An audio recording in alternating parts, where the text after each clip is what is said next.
माजी सभापती रामराजे नाईक निंबाळकर यांचे चुलत बंधू संजीवराजे नाईक निंबाळकर आणि रघुनाथराजे नाईक निंबाळकर यांच्या घरावरती आयकर विभागाने छापा टाकलाय।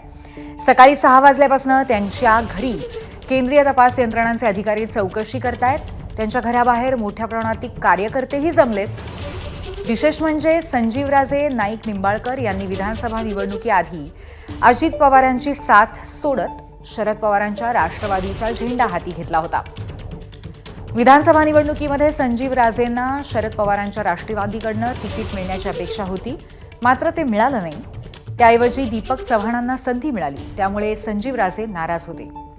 आता पुन्हा ते अजित पवारांच्या राष्ट्रवादीत परतणार असल्याची चर्चा रंगली होती।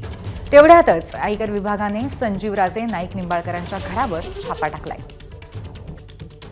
दरम्यान त्यांच्या घराबाहेरनं आढावा घेतलाय आमचे प्रतिनिधी जयदीप भगत यांनी।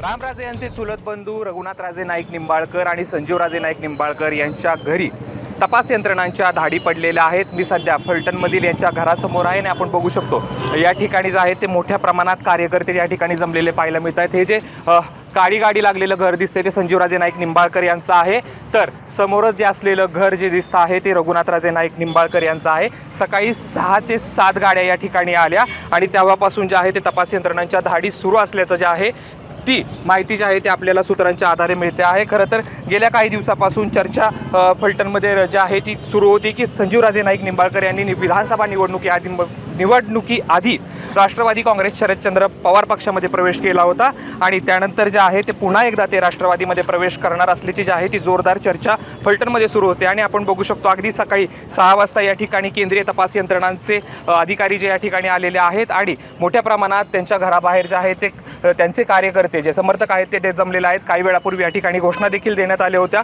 खरं तर ही नेमकी धाड कोणाची आहे हे समजू शकलं नसलं तरी प्राथमिक जी माहिती मिळत आहे ती धाड जी आहे ती आयकर विभागाची असावी असं देखील सांगितलं जाते। मात्र हे कोणत्या कारणास्तव या ठिकाणी आले, काही वेळापूर्वी रघुनाथराजे नाईक निंबाळकर यांनी एबीपी माझाला जी माहिती दिली त्यानुसार जे आहे ते आम्ही कुठलीही चोऱ्यामाऱ्या केल्या नाहीत, आम्ही 2 नंबरचे धंदे कोणतेही केले नाहीत, त्याच्यामुळे ही जरी धाड केली असली तरी त्यामधून काही निष्पन्न होणार नसल्याचं जे आहे ते रघुनाथराजे नाईक निंबाळकर यांनी केलेलं आहे। अगदी सकाळपासून जे आहे ते सकाळी 6 वाजल्यापासून या धाडी या ठिकाणी आहेत ते पडलेल्या आहेत आणि आपण बघू शकतो संजीवराजे नाईक निंबाळकर यांचं घर असेल त्यांच्या बाहेर मोठी समर्थकांची जी आहे ती गर्दी झालेली आहे। काही वेळापूर्वी या ठिकाणी घोषणा देखील देण्यात आल्या।